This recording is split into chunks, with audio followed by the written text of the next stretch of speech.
Good morning to all.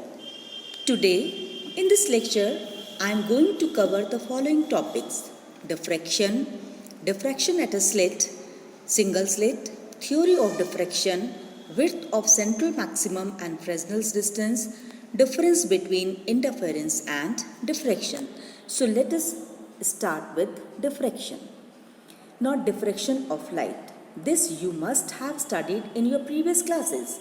Now, phenomena of bending of light around the corners and the encroachment of light within the geometrical shadow of the opaque obstacles is called diffraction. This already you have studied in class 6 also, in 7th also, in previous classes, that diffraction means the bending of light around the corners. And as you know that light travels in a straight line, so that is why it bends at the corners of the it should not bend at the corners of the light, but bending of the light at the corners is the new phenomena of the light, which is known as the diffraction of light. Let this S is the source and this is the slit screen. When light travels from the S, then as it moves in a straight line, so it must made this much of the screen brightness, but actually the brightness on the screen is little more. That means it is the encroachment of the light within the geometrical shadow. Similarly, if the light is passing through an obstacle, then geometrical shadow according to the straight line motion of the light should be as such, but due to the diffraction pattern, the light bends little bit towards the geometrical shadow and there is the encroachment of the light. So this bending of a light at corners is known as the diffraction of light. Now let us discuss the diffraction of light at a single slit. Now let AB is a single slit, this is a screen. Now plane wavefront is falling on the slit. Let this, as we know from the Huygens principle, that each and every point on the slit behave as a secondary source of light. So let us consider that the plane wavefront, when it is falling on the slit AB, it is divided into 12 points, source of points. Now, if these source of light, with the help of a convex lens, they are supposed to be concentrate at a point on the screen, then if angle theta is equal to 0 degree, means all the lines are parallel to each other, then these rays of light will concentrate or meet at a point which is the focus of the lens. So the wavelets from the single wavefront reach the center O on the screen in same phase and hence interfere constructively to give central or primary maximum bright fringe. So we can say that all the wavelets which are starting from the wavefront, if they are in the same phase, then they will meet at a point constructively and give the central bright fringe. Now if the angle in place of 0, it is theta 1, and in that case let us consider the slit is divided into two equal halves. How? Let us understand. This is the plane wavefront. Now we can consider that these ray of light which are making angle theta 1, this is angle theta 1, and they are meeting at this point. This is the point where the rays of lights are meeting. So P1 is the position. Now we have to find out whether the P1 is bright fringe or a dark fringe. Let us see that how it is so. Now in triangle ABN, this is side is A, or this phase difference, the path difference is lambda, means the ray which is starting from point A, the ray which is starting from point B, they are meeting at point P1, then their path difference is lambda. Now according to the mathematics, if we have in a mathematics that if the middle point they meet join together, then this line will be the half of this line. So this is the geometrical theorem. So from this, with the using this, we can say that अगर हम इसके बीच के point को मिलाएंगे तो इन दोनों के बीच में path difference will be half of lambda, that is lambda by 2. So the wavelets from the single wavefront diffract at an angle theta 1 such that Bn is lambda and reach the point P1. The parts 0 to 6, 1, 7, 2, 8, 3, 9, 4, 10, 5, 11 and 6, 12. Therefore, they will interfere destructively with path difference lambda by 2 and give first secondary minimum dark fringe. Let us understand once again that all the wavefronts, wavelets, they are starting from A and B meet at point P1, then wave path difference is lambda by 2. But we can now consider that the slit is divided into two equal half. Equal half means one point is 0, another is 6, means the wavelets starting from 0 and 6, they are meeting at point P1, but their path difference is lambda by 2. Again, the wavelets starting from 1 and 7, their path difference will be again lambda by 2. Similarly, from 2 and 8, path difference lambda by 2. 3 and 9, path difference lambda by 2. So again, each, when we consider that slit is imagined to be divided into two equal parts, equal halves, then the pair will interfere destructively with path difference lambda by 2, and hence we obtain the first secondary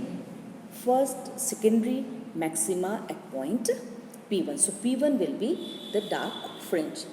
Now let the angle of diffraction at angle theta is equal to theta 2 dash. It is something different angle. Now we will consider, suppose that the slit is divided into 4 equal parts. So again, using the mathematics, if path difference is 2 lambda, then middle points will have the path difference lambda, then again middle points will have lambda by 2, and here the middle points, joining middle points, the path difference will be 3 lambda by 2. This is your mathematics theorem which you have studied in class 10th. So now the wave, अब जो pairs बनेंगे आपके, तो wavelet from the single wave front diffract at an angle theta 2 such that Bn is 2 lambda and reach the point P2. So the pair 0 and 3, 1, 4, 2, 5, 3, 6, 4, 7, 5, 8, 6, 9, 7, 10, 8, 11 and 9, 12. All these pairs will interfere destructively with path difference lambda by 2 and give secondary minimum dark fringe. So again at point P2 we will get the secondary minimum. So at P1 there was the first minimum, and at P2 it is the second minimum. Now if the angle is theta 1 dash, now let at this point the path difference is 3 lambda by 2, and now we will consider that the slit is imagined to be divided into 3 equal parts, and 3 equal parts, then pair 0 and 8. Now from here, if it is 3 by 2, then this line will have the 3 equal parts and each part will be 3 by 2, that is lambda by 3 lambda by 2, so this will be lambda and this will be lambda by 2. So this is according to the mathematics theorem. Now from using this, now the pair 0, 8, 1, 9, 2, 10, 3, 11, 4, 12, they will interfere constructively with path difference lambda, and the remaining pairs, that is 0, 4, 1, 5, 2, 6 and 8, 12 interfere destructively with path difference lambda by 2. So जो destructively path interfere होगा, there will be no bright light, and the bright light will be only with the constructive interference. So due to a few wavelets interfere constructively, first secondary maximum bright fringe is obtained at point P1 dash. So here the first two parts, they are meeting constructively, and the third part is meeting destructively, that is 0 to 4, 1, 5, 2, 6, 412, 2637, 48. Similarly, therefore they will destructively with path difference lambda by 2. So only the 1/3 of the slit will, because of the 1/3 of the slit will meet at point P1, the bright fringe. So we will obtain the bright fringe due to only few wavelets interfering constructively. Now diffraction at various angles. At theta is equal to 0, the bright fringe at theta 1 P1, at theta 1 dash P1 dash, at theta 2 P2 dash. So same जो अभी हमने previous slides में पढ़ा था उसी को repeat किया है. सेंटर पे आपका 0 होगा, P1 dash, P1, P1 dash and P2. So the waves will fringes will be like this, because P2 and P1 they are the two dark fringes. In between we will obtain the bright fringe. So this position is of the bright fringe, but since this is only because of the 1/3 of the fringe, that is lambda by 2, means if it is 3 lambda by 2, so only lambda by 2 is interfering as a bright fringe, and here in the center the maximum intensity because of the all fringes. So this will be 1/3, intensity of this fringe will be 1/3 that of the central bright fringe. So central bright fringe is the maximum or the brightest fringe. Diffraction is not visible after a few order of diffraction, because every time the intensity of the bright fringe decreases very sharply. Now this was the explanation part. Now let us come to the theory, how we will find out the value of this intensity. So the path difference between the 0 wavelet and the 12th wavelet is Bn. If theta is the angle of diffraction and d is the slit width, then Bn is equal to d sin theta. From the figure it is clear. And to establish the condition for secondary minima, the slit is divided into 2, 4, 6 equal parts, such that corresponding wavelets from the successive region interfere with the path difference of lambda by 2. And for nth secondary minimum, the slit can be divided into 2n equal parts. And then for theta 1, d sin theta 1 is equal to lambda. For theta 2, d sin theta 2 is equal to 2 lambda. And in general for theta n, d sin theta n is equal to n lambda. Since theta n is very small, so d theta, in place of sin theta n, we can write d theta n. So d theta n is equal to n lambda, and d theta and theta n is equal to n lambda by 2, where n is equal to 1 to 3. So to establish the condition for secondary maxima, the slit is divided into 3, 5, 7 equal parts, such that the corresponding wavelets from alternate region interfere with the path difference of lambda. For nth secondary minimum, the slit can be divided into 2n plus 1 equal parts. For theta 1 dash, d sin theta 1 dash is equal to 3 lambda by 2. For theta 2 dash, d sin theta 2 is equal to 5 lambda by 2. And for theta n dash, d sin theta n dash is equal to 2n plus 1 lambda by 2. Since theta n dash is very small, so in place of sin theta n dash, we can write theta n dash. D theta n dash is equal to 2n plus 1 lambda by 2, and theta n dash is equal to 2n plus 1 lambda by 2, where n is equal to 1, 2, 3, 4.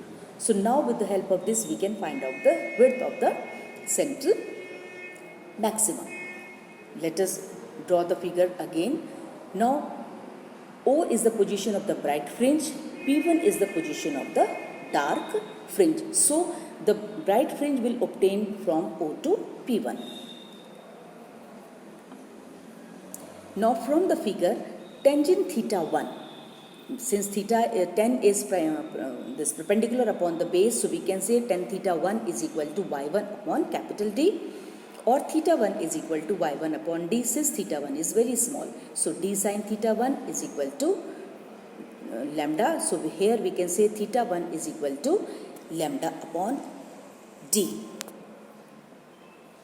Now y1 is equal to d lambda upon small d. So from these equations we can say that y1, the position of the first dark fringe, is equal to d lambda upon d. Let us see again, tangent theta 1 is equal to y1 upon capital D, or theta 1 is equal to y1 upon d, and also d sine theta 1 is lambda, and from here theta 1 is lambda by d. So equating these two, we will get the y1 is equal to d lambda upon d. Since the central maximum is spread on either side of the O, so the width is double of it. So beta is the symbol for the width of the fringe. So beta naught, not for the central fringe. So beta naught is 2d lambda upon d.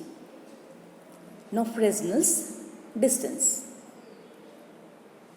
Fresnel distance is that distance from the slit at which the spreading of light due to diffraction becomes equal to the size of the slit. So y1 is equal to d lambda upon d.